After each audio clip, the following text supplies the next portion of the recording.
નોટબંધી બાદ રદ થયેલી નોટ ઝડપવાનો સિલસિલો યથાવત છે, ત્યારે આણંદમાં ઇસ્કોન મંદિર પાસેથી 500 અને 1000ના દરની 25 લાખની નોટો ઝડપાઈ છે।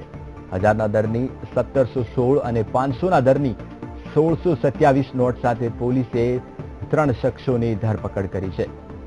તો આપને જણાવી દઈએ કે જે રીતે મહત્વના સમાચારો મળી રહ્યા છે, અગાઉ ભાવનગર અને અમરેલીમાંથી નોટો ઝડપાઈ હતી, જ્યારે આજે આણંદ જિલ્લામાંથી આ નોટો ઝડપાઈ છે। આણંદના ઇસ્કોન મંદિર પાસેથી 25 લાખની નોટો ઝડપી પાડવામાં પોલીસને સફળતા મળી છે।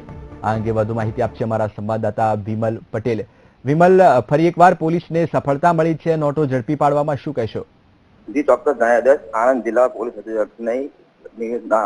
મુજબ આદેશ મુજબ જે હાલ આણંદ જિલ્લામાં મિલકત સંબંધિત વાહન ચોરીના ગુનાઓ બહુ જ વધી રહ્યા છે, તેના લઈને પેટ્રોલિંગ કરવાનો આદેશ કરવામાં આવ્યો હતો।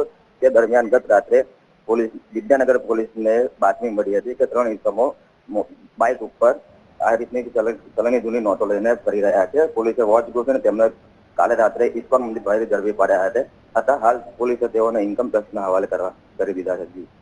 બિલકુલ વિમલ, માહિતી આપવા બદલ આપનો ખૂબ ખૂબ આભાર।